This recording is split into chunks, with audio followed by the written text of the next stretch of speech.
Bonjour à toutes et à tous, j'espère que vous allez bien. Aujourd'hui on se retrouve pour la critique de The Conjuring 3 sous l'emprise du diable en version originale. The Devil Made Me Do It, donc qui est aussi donc le nom donc du procès, donc de l'histoire de laquelle c'est inspiré, puisque je rappelle que encore une fois donc on est inspiré donc de faits réels.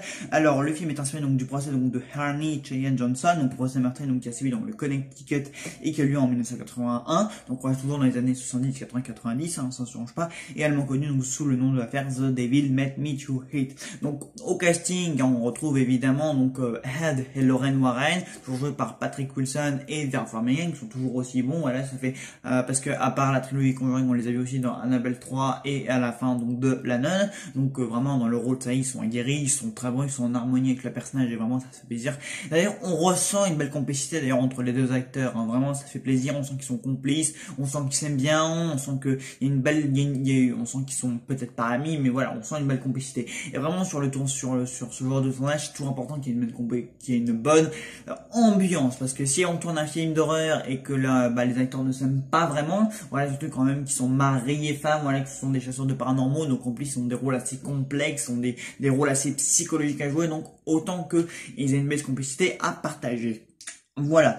Donc, qu'est-ce que ça raconte de Conjuring 3? C'est l'histoire de tout simplement de notre couple Warren, donc qui va devoir prouver donc l'existence du diable pour innocenter donc Harney Johnson, donc qui a tué son meilleur ami. Voilà. Mais pour éviter donc qu'il soit condamné à mort, ils vont devoir prouver donc qu'il a agi en étant possédé par le diable, ou en tout cas une sorte de loup-garou, parce qu'il y a aussi un truc avec un loup-garou, mais ça par contre j'ai moyennement compris. Enfin, bref, ils vont devoir prouver que le mec était possédé pour éviter qu'il soit condamné à mort. Donc l'enjeu est quand même détail, hein. Tout repose en gros sur leurs épaules, une fois de plus, hein. Enfin, là, cette fois-ci, c'est pas une famille hantée, c'est un gars, c'est une personne qui a tué son meilleur ami parce qu'il était possédé. Et voilà, notre coup va devoir prouver qu'il était possédé pour qu'il ne soit pas condamné à mort. Donc là, fini les maisons hantées, les familles possédées, les gamines hantées, etc. Là, on est sur une intrigue relativement différente. Voilà. Alors, qu'est-ce que ça vous Conjuring 3? Bah écoutez, je m'attendais à sortir de la salle blasé, mécontent, pas convaincu du tout. Et au lieu de ça, je suis ressorti, on va dire, soulagé. Voilà, donc soulagé c'est le mot. Voilà, j'étais soulagé de ne pas me dire, bon, ce film n'est pas nul. Ce film n'est pas nul. Voilà, on n'est pas sur le film d'horreur de l'année. Ça c'est très clair. Voilà, je sais, ce film, je peux pas dire c'est un immense coup de cœur, il est excellent, c'est le meilleur Conjuring. Non, parce que de toute façon le meilleur Conjuring, c'est le 2, voilà, The Conjuring 2, le Coinfield. J'en avais d'ailleurs parlé dans ma vidéo précédente, donc sur la saga Conjuring, voilà. D'ailleurs, je tenais à faire cette critique juste après celle-là, parce que pour qu'il y ait un lien, qu'il y ait une connexion pour que ça fasse suite. Enfin bref, vous m'avez compris.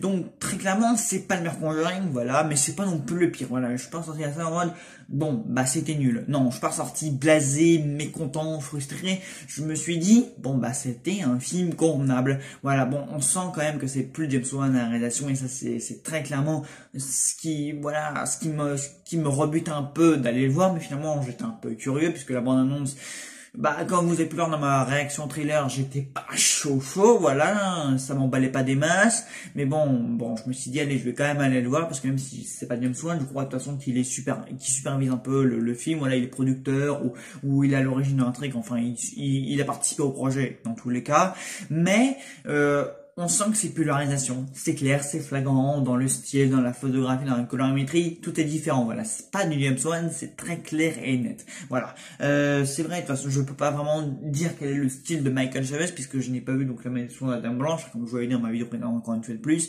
et ce mec, je crois que c'est son deuxième long métrage, mais voilà, je sais pas, je crois pas qu'il avait fait quelque chose d'autre de notable à part la malédiction, machin chouette, donc j'avais pas pu établir en fait quel est le style de ce mec, comment il procédait, comment il filmait un peu, donc c'était un peu compliqué pour moi, et même là c'est compliqué pour moi de dire généralement son style, voilà, parce que c'est vrai qu'il a une mise en scène assez simplette, mais c'est vrai qu'il a quand même des intentions honorables un petit peu de bouleverser un peu les codes Conjuring. Voilà, ce qu'on remarque dans le film, c'est qu'il tente quand même d'établir une sorte de cohérence et connexion visuelle, par exemple dans le look des Warren, voilà, ils ont un peu la même coupe de cheveux en années 80-90, pareil, physiquement ils ont pas changé, dans l'époque, dans les bagnoles, etc. C'est la texture en fait, les couleurs, couleurs, la colorimétrie, ça m'avait semblé très moderne durant mon annonce. Effectivement, ça prouve hein, vraiment, on a l'impression que ça se passe dans ça reste, on n'est pas des paysagers, c'est ça que je veux dire. On sent qu'on c'est toujours du Conjuring, on est toujours dans un truc Conjuring, voilà, dans l'époque, etc. Mais niveau mise en scène, niveau couleur, voilà, c'est beaucoup plus blanc, c'est moins poisseux, c'est moins vieillot. On ressent quand même un petit peu cet esprit, cette ambiance un peu vintage, voilà, c'est les Warren, c'est très vieillot, même l'asile, c'est très ancien, mais on reste voilà, on reste toujours dans cette ambiance très vintage, mais on sent quand même que dans la couleur, dans la texture, dans la photographie, dans les plans, voilà, le James Wan, il serait pris autrement. Je pense que avec James Wan, on aurait plus peur, parce que oui, évidemment, qui dit film noir, qui dit faire peur. Et là, malheureusement, pour ce coup-là, on peut pas dire que j'ai flippé comme un malade, hein. J'ai pas, voilà, j'étais pas tranquille non plus, mais très clairement, bon, il y a des fois où j'ai fait ouf. Et puis, mais bon, je pense que j'ai bien plus flippé, par exemple, pour un film comme Hereditary de Ari Aster que pour ce film-là, parce que pour ce film-là, c'est dommage, parce que au moins dans ce film-là, c'est vrai qu'il y a des intentions mises en scène, par exemple dans l'ambiance, dans le style, etc. On sent ses volontés, il y a des plans contre-champs. Par exemple, il y a une scène dans la forêt où Lorraine tente un peu d'analyser ou de voir ce qui se passe donc sur l'ouest dans une espèce de forêt, et par exemple il va y avoir en fait une alternation entre jour nuit, voilà, et on va la voir poignarder quelqu'un. Je ne vous dis pas le contexte, je vous dis pas ce qui se passe au moment du film, on la voit juste en train de poignarder quelqu'un, voilà. Je vais rester très vague, et en fait on va alterner entre le jour, la nuit, champ contre champ sur elle, voilà. Par exemple il va essayer de faire des petits rails sur le visage de chacun, voilà, et en même temps donc d'assurer un second plan très sombre. Voilà, il va tenter un petit peu de jouer avec sa caméra. Par exemple, à un moment donné, donc Ed, il est chez lui, il est tout seul, il y a personne, c'est tout noir au fond, c'est tout noir. Voilà, en plus, il tente un peu de rendre ses personnages vulnérables parce que voilà, c'est une affaire assez compliquée. Voilà, Ed, il a une canne, il est un peu handicapé dans le film, et donc il est tout seul dans les escaliers, il fait un peu de bruit. Voilà, il le filme un peu comme ça, donc de derrière. Voilà, comme si quelqu'un était derrière lui, il s'apprête à l'attaquer. Pareil, il est dans des escaliers, donc la caméra tente de s'élever un petit peu pour nous faire croire qu'il y a quelqu'un derrière lui. Pareil, on croit percevoir un peu des ombres un peu partout. Pareil, il y a une espèce de dame, c'est le diable, je crois. Il y a une espèce de dame très très flippante. Voilà, un espèce d'esprit en tout cas qui vient hanter un peu les Warren à un moment donné au cours du climax. Pareil, elle fait assez peur. Donc voilà, il y a quand même une tentative de mise en scène, d'ambiance, etc. On voit que c'est quand même tendu. Après, concernant les jumpscares, alors là, j'ai pas compris ce qu'il a essayé de faire, parce que voilà, les jumpscares, je vais vous expliquer, c'est très simple. Dans le film, voilà, il y a un personnage pareil, par exemple, il est dans une morgue. Voilà, ils sont à la morgue. Lorraine, elle tente d'établir une connexion, touchant la main d'un cadavre. Voilà, elle attrape sa main, comme ça, c'est dégueulasse. Pareil, bon, évidemment, elle touche son cadavre, donc de base, c'est un peu glauque, mais on est dans Conjuring, donc c'est cohérent.